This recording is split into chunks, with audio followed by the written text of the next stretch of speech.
수강생 여러분 안녕하세요. 국제법을 맡고 있는 고비안입니다.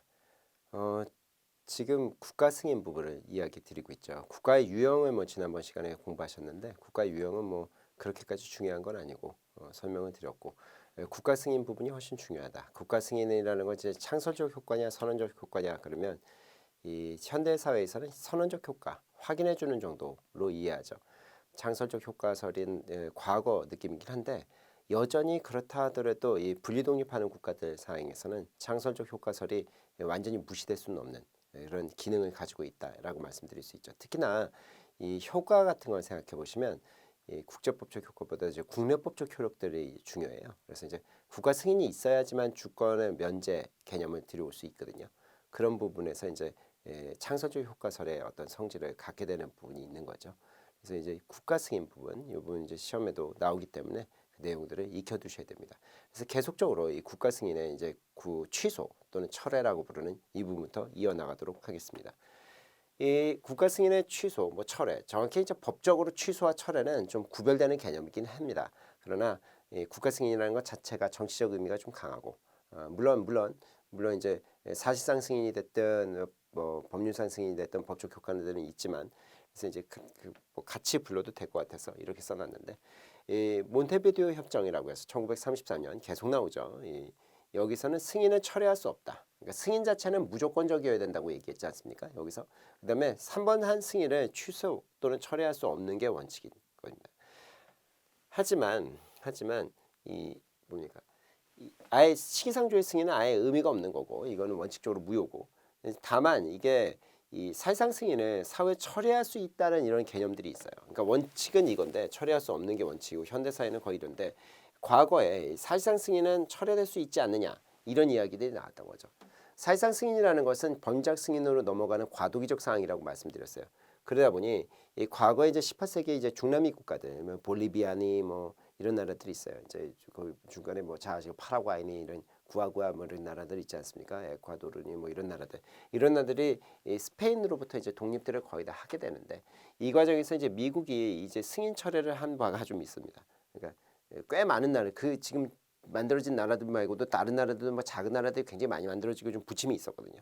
그래서 이 사실상 승인 같은 것들은 이게 과도기적 상황이라 철회가 불가능한 것은 아니다. 이렇게 이해할 수밖에 없다라는 거죠. 그래서 이제 국가가 소멸하면 아예 이 승인 취소 문제는 발생하지 않습니다. 왜냐하면 이제 국가 자체가 사라져 버렸다라고 하면 그때는 승인 자체를 취소한다 이런 개념이 없죠. 그냥 사라진 거니까.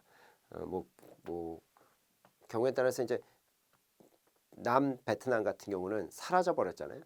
북태평 이제 월북이라고 부르는데 보통 이제 북베트남이 결국 이제 통일을 맞았고 그쪽 입장에서는 아니면 남베트남 입장에서는 병합됐다고 얘기할 수도 있는데 그렇게 되면 소멸한다면 별도로 이제 취소라는 얘기나 이런 얘기를 안 하죠.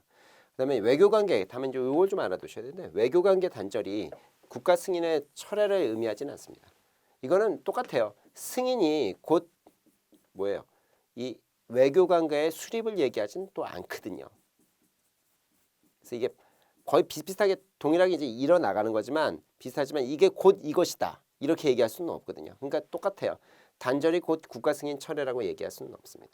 보통 이제 우리나라가 대만과 이제 국교를 끊었던 부분들 이런 것들이 대만이라는 국가 승인을 취소했다고 얘기할 수는 없거든요. 근데 이제 국제기구가 집단적으로 승인할 수 있겠냐? 집단적 승인은 큰 의미는 없고 개별적으로 승인들이 이루어지는 개념이라고 얘기할 수 있는데 유엔 회원국으로 가입하게 되면 대체로 이제 집단적으로 승인이 이루어지는 것처럼 이해할 수도 있죠. 그렇지만 원칙적으로는 개별적인 국가의 재량행위다. 이렇게 아셔야 됩니다. 왜냐하면 우리가 동시 가입했잖아요. 북한과 우리나라가. 하지만 그렇다고 해서 그게 국가 승인이 각 이루어졌다고 얘기할 수 없고 미국이 그렇다고 해서 북한을 승인했다고 볼 수도 없지 않습니까? 그래서 이런 집단적 승인 개념이 있을 수는 있는데 원칙은 개별적 승인이다. 그때도 말씀드렸던 개념이죠. 정부 승인이라는 개념이 있어요. 정부 승인이라는 것은 국가 승인하고 크게 이렇게 다르냐 그렇지는 않은데 구별은 해야 되는 개념입니다. 정부 승인이라는 것은 그러니까 국가의 정식 대표가 누구냐라는 거예요. 이 문제입니다. 그래서 어떻게 구별되는 거냐면 이 국가 승인이라는 건 법인격 자체를 인정해 주는 개념이에요. 법인격이라는 게 이제 국제법상 외교 관계를 맺을 수 있는 그 주체로서의 인정이다. 이렇게 볼 수 있습니다. 근데 결국 그 주체가 인정됐다 하더라도 실질적으로 사람이 와야 될 거 아니에요. 그러니까 이때는 이 정부 승인이라는 건 이 국가기관이 누가 올 거냐. 이 국가기관이라고 얘기하면 보통 어떤 거냐면요. 이게 사람이에요. 사람이라니. 아니 대통령이면 대통령 이런 분을 국가기관이라고 부르는 겁니다. 외무장관 이게 국가기관이에요. 보통 어떤 직책을 맡고 있는 사람들이 국가기관이죠. 어떤 국가라는 게 그게 외교 관계를 맺을 때 국가 스스로가 맺을 수는 없잖아요. 결국 그 국가의 소속원인 어떤 정치인이 맺을 수밖에 없단 말이에요. 외교관이 맺을 수밖에 없단 말이죠. 그 정치인이나 외교관을 뭐라고 부르는 거냐? 그게 국가기관이죠. 정부의 승인이라는 건 그 국가의 대표 기관, 대표가 누구냐는 거예요. 지금 현재 같으면 우리나라 대통령이 되는 거죠. 하지만 대통령은 또 바뀔 겁니다. 대통령이 바뀌었다고 해서 국가 승인이 사라지는 건 아니에요. 그런 개념입니다.